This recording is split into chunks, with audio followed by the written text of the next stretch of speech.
Aqui no canal você já viu o segredo dos efeitos do primeiro filme da franquia De Volta para o Futuro, um dos maiores clássicos dos anos 80. Mas a partir do segundo filme é que realmente foi dado um passo além no uso da tecnologia de efeitos. E vale lembrar que aquele era um período em que praticamente não se usava imagens geradas por computador. Mesmo assim, o espetáculo foi garantido com skates flutuantes, veículos voadores e uma novidade tecnológica que permitia que um ator contracenasse com ele mesmo, às vezes até compartilhando objetos. Eu vou mostrar tudo isso aqui hoje, então se eu fosse você, eu não perdi esse vídeo não.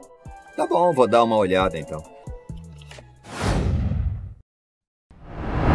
Em De Volta para o Futuro 2, um dos momentos mais marcantes, com certeza, é o da perseguição com skates flutuantes, que só foi possível com a combinação de várias técnicas. Como você pode conferir nas imagens desses testes, suspender com cabos os atores ou dublês funcionava bem só até certo ponto. Em alguns movimentos, a falta de estabilidade, principalmente nos pés, ficava bem evidente. A solução foi apoiar o corpo de maneiras diferentes, dependendo do ângulo em que a cena era filmada.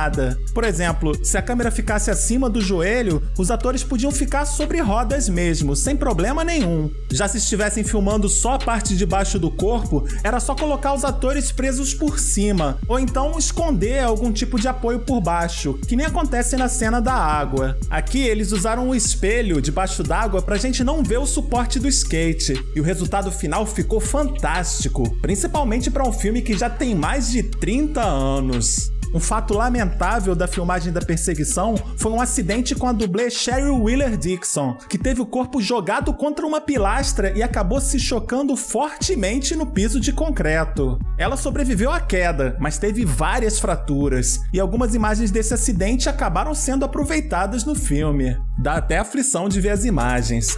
Outro efeito que chamou muita atenção na época foi aquele que possibilitou a criação dos carros voadores. Hoje em dia, muita gente deve ver essas cenas e achar que foi tudo feito com CGI, com a computação gráfica. Mas na verdade, eles usaram as mesmas técnicas de efeitos dos primeiros filmes de Star Wars. Ou seja, miniaturas super detalhadas, do tipo que dá até vontade da gente ter em casa, o fundo azul, que depois é substituído, e uma câmera especial que se movia de forma controlada, causando a ilusão de que era o objeto filmado que estava voando. Inclusive, quando a gente vê imagens preliminares da composição dos efeitos, dá para perceber isso muito bem. Dá até para ver alguns equipamentos em volta, na mesma sala em que ficavam as miniaturas.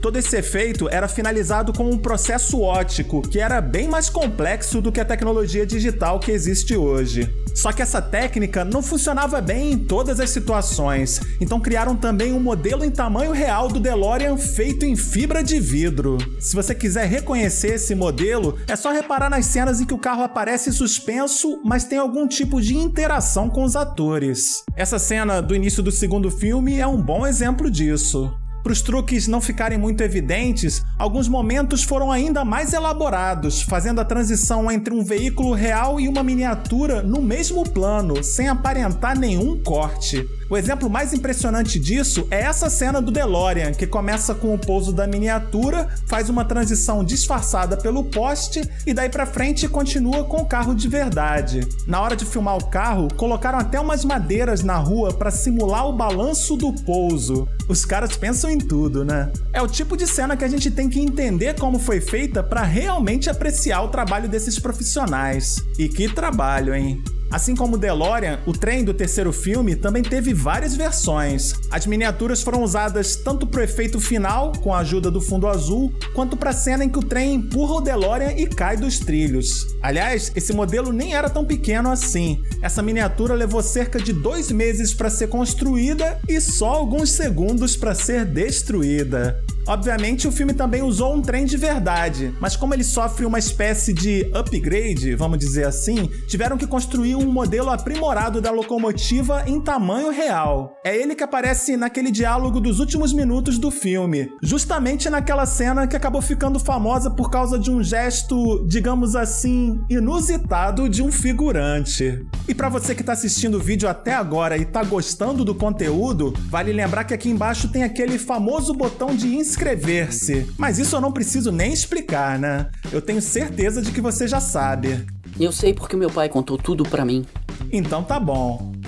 Com tantos saltos no tempo, o trabalho de maquiagem continuou sendo essencial nas continuações, principalmente no segundo filme. Mas dificilmente alguém imaginaria a controvérsia que ele ia causar. É que, conforme você já deve saber, nem todos os atores puderam voltar nas duas continuações. Por exemplo, a Claudia Wells teve que dar uma pausa na carreira para cuidar da saúde da mãe e foi substituída pela Elizabeth Shue. Já o Crispin Glover não entrou em acordo com os produtores e foi trocado pelo Jeffrey Wiseman, que nas continuações sempre aparece meio de longe ou então em ângulos bem estranhos. Isso, obviamente, foi feito para disfarçar a troca dos atores, porque ele era um ótimo imitador, mas não era tão parecido com o ator original. O Crispin Glover ficou muito irritado, porque em vez de só trocarem o ator, como fizeram com a Claudia Wells, chegaram a usar um molde do rosto dele para criar uma maquiagem que replicasse em outra pessoa exatamente a aparência que ele tinha no primeiro filme. Isso aí para ele foi a gota d'água, né?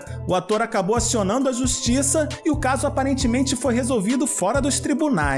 E depois de toda essa confusão, o Sindicato dos Atores chegou a criar novas regras para tentar impedir esse tipo de prática. Agora imaginem o que a evolução do deepfake pode causar no futuro, hein? Mas enfim, voltando a falar dos efeitos, o maior avanço de Volta para o Futuro 2 e 3 foi a criação do VistaGlide, um novo sistema de câmera com controle de movimento. Foi ele que permitiu que o mesmo ator interpretasse vários personagens no mesmo plano, como na cena da pizza, onde o Michael J. Fox interpreta o pai, o filho e até a filha. Em vez de fazerem uma montagem com a câmera fixa, como sempre foi feito em outros filmes até ali, usaram o VistaGlide para mover a câmera automaticamente de uma maneira extremamente precisa. Era dessa forma que dava para filmar várias vezes o mesmo ator e depois fazer recortes na imagem mantendo todos os elementos da cena perfeitamente alinhados. Mas o que mais impressionava eram cenas como essa, quando um ator entrega algum objeto para ele mesmo.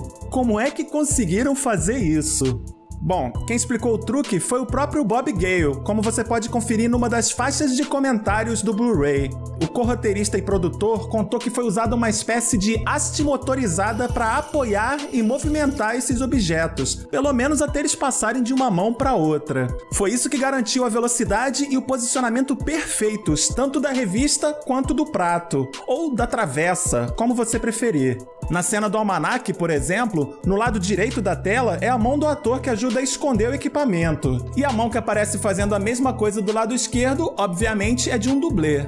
Na cena do jantar, no terceiro filme, usaram praticamente a mesma técnica, só que nesse caso ficava complicado esconder a parte de baixo do prato, então aparentemente o mecanismo de apoio foi apagado na pós-produção. Mas se você der uma pausa na cena no momento certo, vai perceber que tem alguma coisa estranha ali. A impressão que fica é que uma parte do dispositivo de apoio ainda aparece na travessa em alguns frames. Mas aí a gente tem que lembrar do contexto da época, né?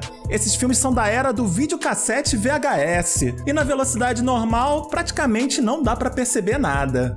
Quando uma obra conquista o coração das pessoas, como a trilogia de Volta para o Futuro, qualquer deslize desse tipo acaba sendo só um mero detalhe. O que a gente sempre vai lembrar desses filmes são as aventuras, as histórias inteligentes, os atores, que são todos muito bons, e aqueles personagens que marcaram a história do cinema e a nossa também. People just don't realize the glamour, the excitement of Hollywood. I hate manure.